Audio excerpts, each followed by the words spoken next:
Good morning. രാവിലെ ഇതേ കട്ടനടിക്കുക. കട്ടൻ മധുരമില്ലാതെ അത് കുടിച്ചില്ല, എന്തോ ഒരു വിഷമം. രാവിലെ ഇനി ബാക്കി പണികളൊക്കെ ചെയ്യണം. പിള്ളേരൊക്കെ ഉറങ്ങുന്നു, എണീറ്റില്ല. സമയം ഒരു 6:30 കഴിഞ്ഞു. അതെ, രാവിലെ തന്നെ ചോറൊക്കെ വെച്ചേക്കാം. ലഞ്ചിനുള്ള പ്രിപ്പറേഷൻസും മീൻകറിയൊക്കെ തിളയ്ക്കാൻ വെച്ചിരിക്കുക. ഇതേ ചക്കക്കുരു ചിരണ്ടി രാവിലെ തന്നെ ലഞ്ചിനുള്ള മെഴുക്കുവരട്ടി വെക്കാമെന്ന് ഓർത്തുകൊണ്ടാണ്. അതിന് വേണ്ടി ഇത് പത്തലിമുളക്, വെളുത്തുള്ളി, സവോള എല്ലാം സെറ്റാക്കി വെച്ചിട്ടുണ്ട്. അതിന് ഞെടുപ്പ് കളയണം കേട്ടോ. ഇത് പത്തലിമുളക് ഞാൻ മിക്സിക്കകത്തിട്ട് ക്രഷ് ചെയ്തു. വെളുത്തുള്ളിയും സവോള എല്ലാം കൂടെ നല്ല വൃത്തിയായിട്ട് എല്ലാം അരിഞ്ഞു വെച്ചിട്ടുണ്ട്. ഇത് ചക്കക്കുരു നല്ലതായിട്ട് വെന്തിട്ടുണ്ട് കേട്ടോ.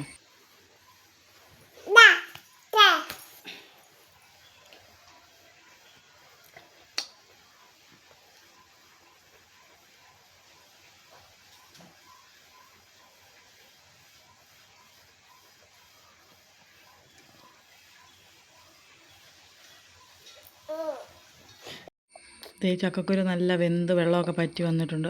നമുക്ക് ചീനച്ചട്ടി ചൂടാക്കി നല്ലതായിട്ട് ചൂടാക്കി കഴിയുമ്പോഴത്തേക്ക് എണ്ണയൊക്കെ ഒഴിച്ച് കടുക് പൊട്ടിച്ച് വെളുത്തുള്ളി, ഇഞ്ചി, സവോള എല്ലാം വഴട്ടാവേ. നന്നായിട്ട് വഴണ്ട് കഴിയുമ്പോഴത്തേക്ക് നമുക്ക് പത്തലിമുളക് റെഡിയാക്കാം. പത്തലിമുളക് ചതച്ചത് ഇട്ട് കൊടുത്ത് നല്ലതായിട്ട് മൂപ്പിക്കണം. ഇതിൻ്റെ ഇടയ്ക്ക് തീ കുറയ്ക്കാൻ മറക്കരുത്, അല്ലെങ്കിൽ കരിഞ്ഞു പോവും. നല്ലതായിട്ട് വഴറ്റണം. വഴറ്റിയാലേ ഉള്ളൂ. എരിവ് കൂടുതൽ വേണ്ടവർ കൂടുതൽ ചേർക്കുക, അല്ലാത്തവർ അതനുസരിച്ച് ചേർത്തോണം. നല്ല എരിവല്ലേ ഇതിന്.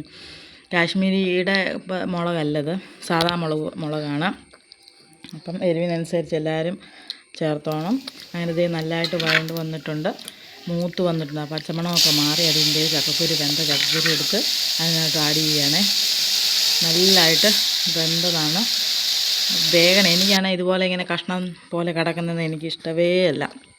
എനിക്ക് നല്ല കുഴഞ്ഞിരിക്കണം, എന്നാലേ എനിക്ക് ഭയങ്കര ഇഷ്ടമാണ്. അങ്ങനെ വേണ്ട ഇതെല്ലാം നല്ല സെറ്റാക്കി കൂട്ടി യോജിപ്പിക്കുകയാണ്.